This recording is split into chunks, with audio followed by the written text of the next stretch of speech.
안녕하세요. 펀드메딕입니다. 오늘은 삼성의 믿음직한 4계절 EMP 펀드에 대해서 말씀을 드릴 거고요.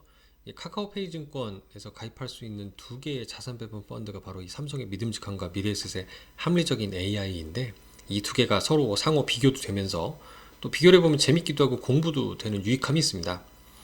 올해 1월 성적표 분석을 좀 말씀을 드릴 건데, 변동성은 둘 다 작습니다. 하지만 믿음직한은 뭔가 그 AI 합리적인 대비 좀 적극적인 모습은 아닌 것 같다는 생각이 들었고요. 투자하고 있는 종목 중에 GSLC라고 하는 ETF 비중에 대한 고민이 좀 필요하지 않을까 생각도 들었고, 원자재 시장에 대해서 어떻게 보는지 등등도 좀 궁금했습니다. 4.47% 정도 하락했으니까 앞서 합리적인 AI가 한 3%대 초반 대비 한 1%포인트 정도 좀 더 부진한 모습을, 상대적인 격차를 볼 수 있었고, 이 그래프에서 나타나고 있죠. 빨강색이 합리적인 거고, 이 보라색이 믿음직한 4계절 EMP입니다. 뭘 얘도 못했다는 게 아니고요. 이런 자산 배분 펀드의 가치가 시장이 약세장, 하락장일 때 바로 나타나는 게 아닌가라는 생각이 듭니다. 대신 이렇게 상승장일 때 좀 덜 먹는 거죠. 근데 보시는 바와 같이 변동성이 좀 작죠. 확실히 잔잔하게 가는 걸 볼 수 있어요. 시장에 주식만으로 투자하면 중간에 진폭이 10%씩 왔다 갔다 하는 거는 일도 아닙니다. 근데 이렇게 자산 배분된 펀드로 가져가면 변동성이 없다는 게 아니라 변동성을 좀 최소한 줄여가면서 시장의 상승을 적지 않게 쫓아갈 수 있다. 그래서 연간 한 10% 정도가 난다 그러면 나쁘지 않은 거잖아요. 그죠? 물론 이제 주식 비중에 노출도 이제 연관은 돼 있습니다만.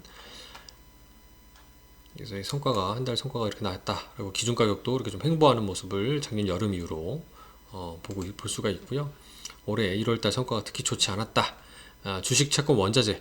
이 미래에서 합리적인 AI는 원자재에서 수익이 났는데, 얘는 원자재가 오히려 보합 정도밖에 안 됐다라는 게 이 성과 더 끌어올지 못했던 요소가 아니었나 싶습니다. 상위 10종목을 보더라도 제가 이게 별 차이가 없어요. 전달하고. 여기 GSLC라고 종목이 보이시죠? 그래서 이걸 제가 찾아봤는데, 골드만삭스에서 액티브 베타라고 하는 US 라지캡 ETF입니다. 미국 대형주에 투자하는 ETF인데, 네, 다 좋습니다. 근데 이걸 제 S&P 500하고 비교를 해봤어요. 최근 1년인데요. 1년 동안 S&P 500 지수가 12.36% 상승하는 동안에 얘는 한 10% 남짓 상승합니다. 그러니까 이 골드만삭스도 소용이 없네요. 그죠? GSLC를 투자할 때에 어떤 기대했던 어떤 효과가 있었을 텐데, 굳이 포트폴리오 차원에 기여를 못한다라고 판단이 되면 제가 볼 땐 그냥 단순 S&P 500의 뭐 스파이 같은 ETF로 갈아타야 되지 않은가라는 생각도 듭니다. 그리고 여기는 주식, 채권, 원자재 비중을 보시더라도 얘는 원자재 비중이 한 16%대니까 합리적인 AI보다는 좀 원자재 비중이 소폭 좀 작다는 걸 볼 수 있고요. 월간 운용 코멘트를 보면 똑같이 연준의 긴축 기조 전환을 얘기를 하고 있고요. 원유 가격의 상승도 얘기를 하고 있습니다.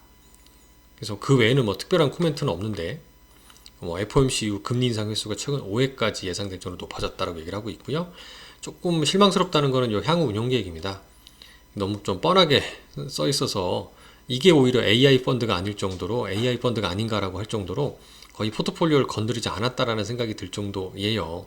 이걸 한번 읽어보면 그냥 사계절 전략으로 전략 배분을 기반으로 한 포트폴리오를 구성해서 안정적 수익률을 얻겠다는 걸 목적으로 한다는 게 그 절반이 들어가고요. 이후에 뭐 최적의 투자 비율로 투자를 할 건데, 이거 어떻게 최적의 투자 비율인지 뭐 얘기 이런 거 없죠. 앞서 비중 파이 차트로 나온 것밖에 없었습니다. 주기적인 모니터링을 했는데, 모니터링 결과 뭐 어떻게 의사결정을 했는지도 안 보이죠.